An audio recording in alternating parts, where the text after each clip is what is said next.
Okay, so my final question is about an experience I had pretty much exactly 3 years ago.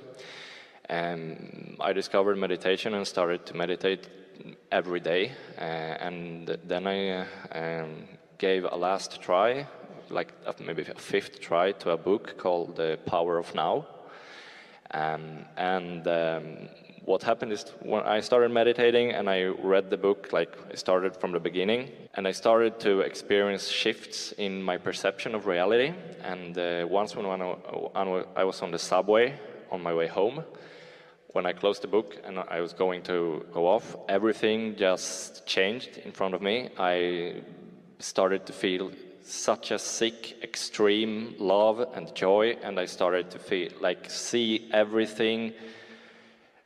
Every color started to shine brighter. People started to shine around me, and it was like being in another dimension. I came home. Everything just had like a pulse. I was in my apartment, and I saw like, shit. I've been here so many times, but this is the first time I'm actually seeing this.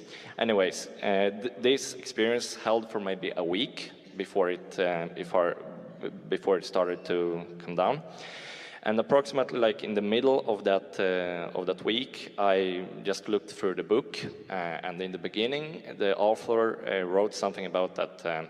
Humanity is not in has more farther advanced stage of consciousness than we are now, and we can take further leaps in our evolvement. And I remembered that I have a friend that have talked about this for some years ago. So I called him and I said, "Hey Alex, I understand this now. I remember what you were talking about, that the evolvement in consciousness, because I'm feeling it." And when he started to reply me, it was like the whole experience, it started to, like, it went up with 1,000,000%. I mean, everything started to shine around me. I felt like this connection to the whole universe. I felt my heart, as well as I felt like the cars outside, and it was just, I just felt everything.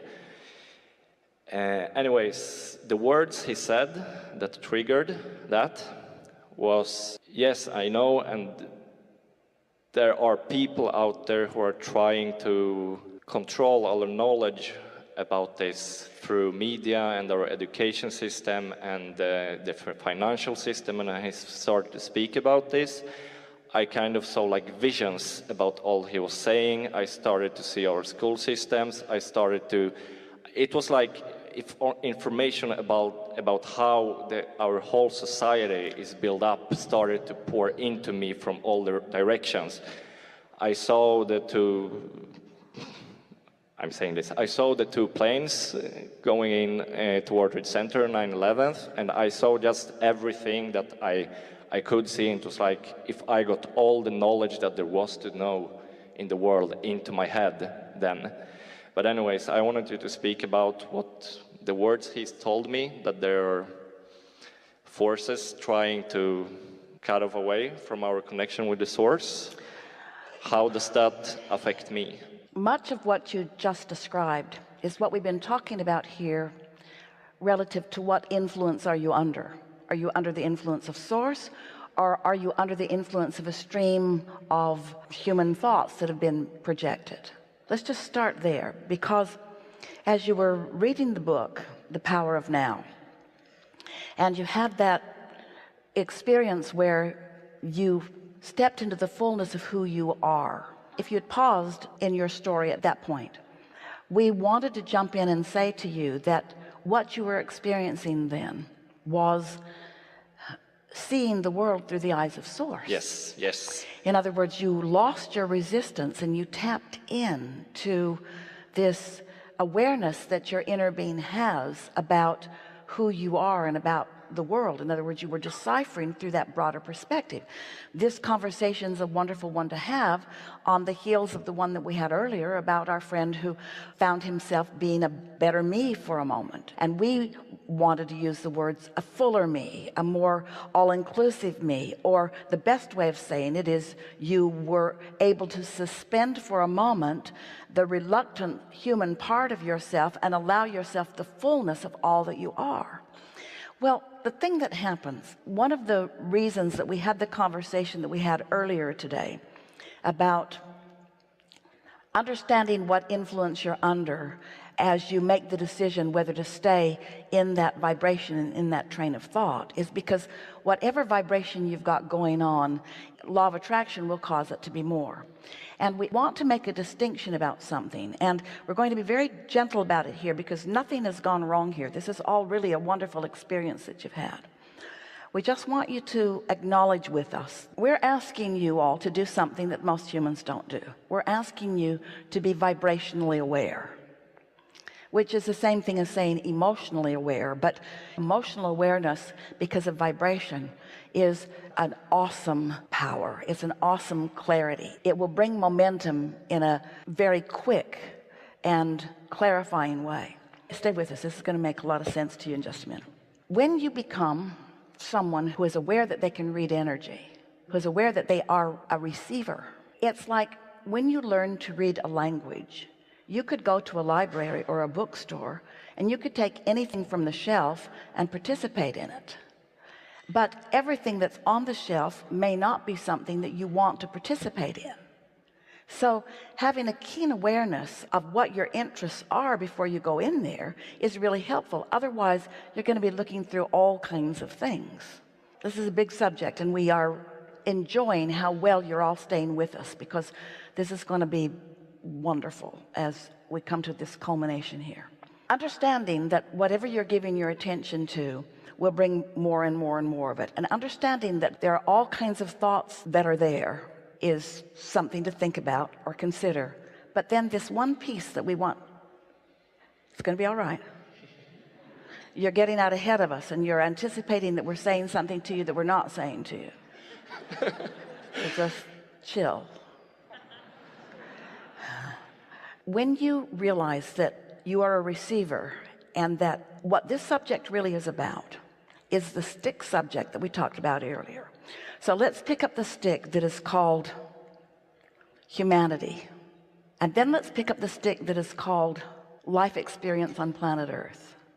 Let's pick up the stick that is called destiny or future. In other words, these are subjects that people really want to think about. These are subjects that people really do think quite a bit about. And on one end of the stick, there is source, and there is freedom, and there is empowerment, and there is deliberate creation, and there is empowerment. We're going to keep saying that word. There is knowledge, there is well-being, there is eternalness.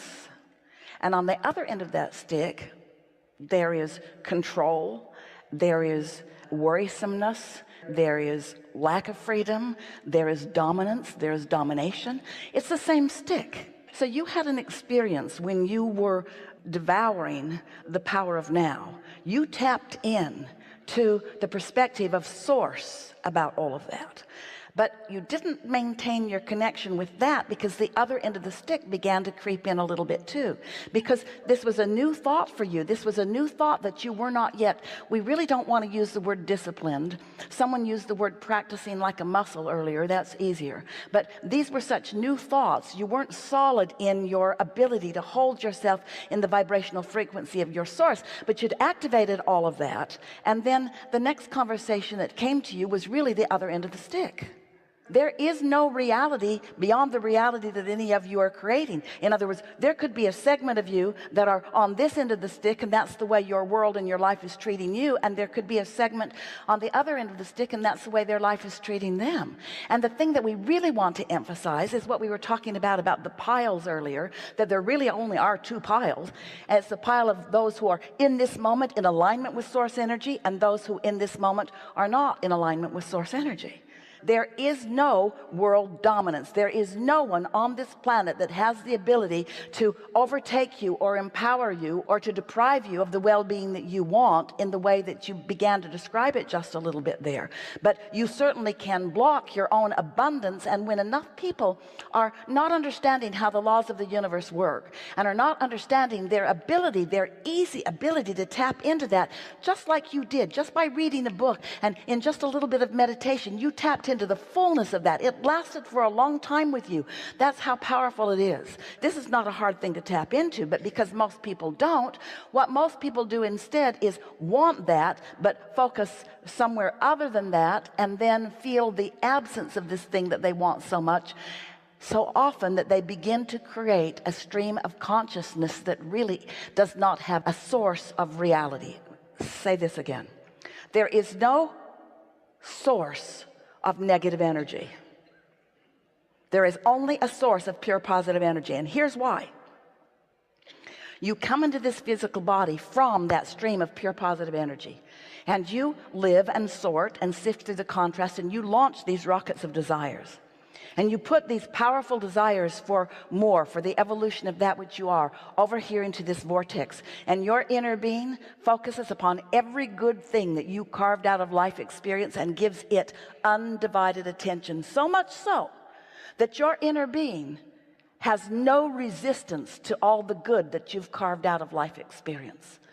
And that vibrational reality, that vortex, that collection of energies, gathers cooperative components. In other words, all good stuff comes to that. And then you use your emotions to lead yourself to that, hopefully while you're still in this physical body. But if you were to croak, we love that disrespectful word since there is no death, and you were to reemerge into non-physical, guess what you find there? Guess what you take there? Guess who you are as you go there? You leave behind all doubt and fear. You leave behind all bondage. You leave behind all hatred. You leave behind all disempowerment. You become the fullness. You become that being that you felt yourself to be in all of those days after you had that very close experience, you see. That's how you feel when you reemerge into non-physical. You know the goodness of all that is. And so as you and everyone else, and everyone will eventually reemerge into non-physical, it is from that basis that all that comes forth comes forth. In other words, evil intention will never get a foothold. It's only something that people make up and use as their reason to pinch themselves off from who they really are, from who they inevitably be, you see. So you had a powerful dose of that, where you get to make a conscious decision about which way do I want to flow. What end of that stick am I going to focus upon? Because both ends of every stick, poverty is available and so is abundance. Confusion is available and so is clarity. Happiness is available and so is sadness. In other words, in every moment you have the ability, and the better practice you get at it, the better you'll be able to accomplish it. You have the ability. So you were influenced by another human in that magnificent book to be under the influence of who you really are. You found the influence of who you really are. Talk about, I don't even want to use the word better self, but you found the wholeness of who you are, you see. Does that make sense to you? Yes. Yeah. Yeah, it does. Yeah. It was a lot to consider. Did you get it? Yeah.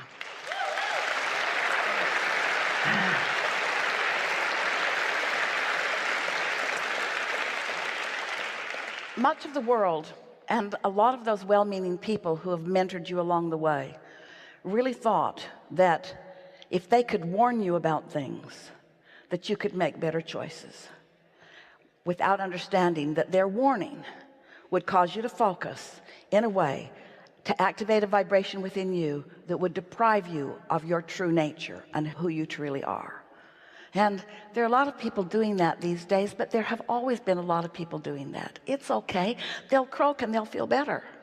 In other words, and the dilution ratio is so wonderful because new ones are coming in, skipping and knowing and loving, and old ones are croaking and skipping and loving and knowing, you see. Pessimists don't like to hear the words that well-being abounds. But well-being abounds, you see. It just does. It just does. It just does.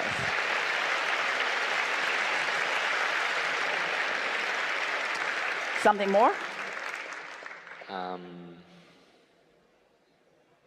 Yeah, 1 million questions more, but I think I will give it to someone else. Well, you know, you said this is happening.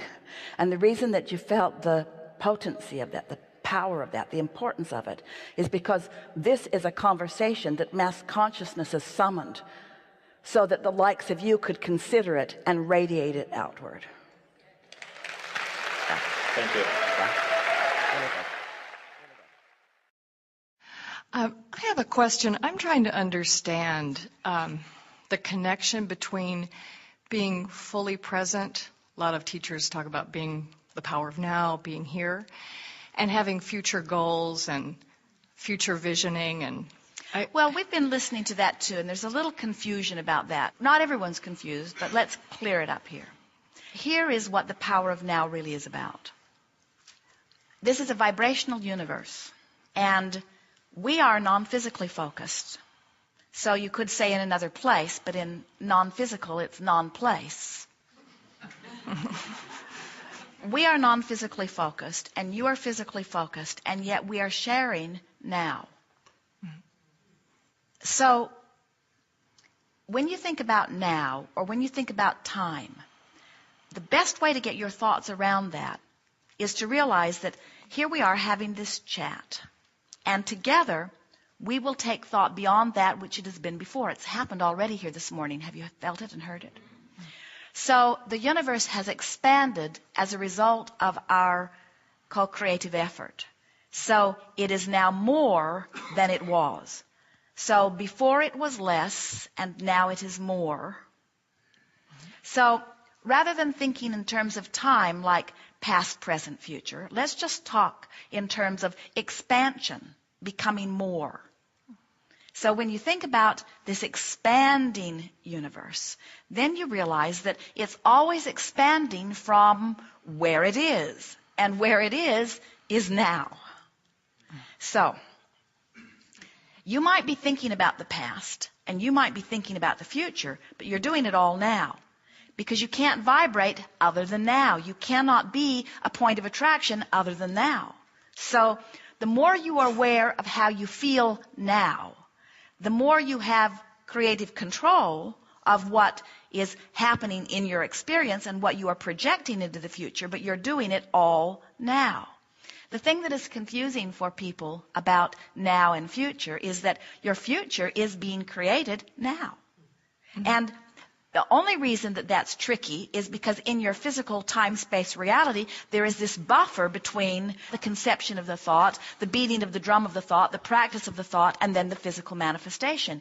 In the non-physical realm, we do not experience this buffer of time, so future is now. When you have a thought about the future, you are now living that future experience. And it's happening faster for you here in this physical environment than ever before. We do not foresee your physical environment ever having simultaneous time. In other words, you will not think a thought and have instant manifestation. That's not the way you wanted it. This is leading edge. This is where you are massaging it. This is where the creation is imagined and then experienced fully in manifestation. Mm-hmm. So the power of now is all about the power of getting a handle on the way I feel, because the way I feel is my indication of my vibrational countenance. And my vibrational countenance equals my point of attraction. And my point of attraction equals my personal expansion in this ever-expanding universe. Okay, that's very good. Yes. Thank you. Yes, indeed.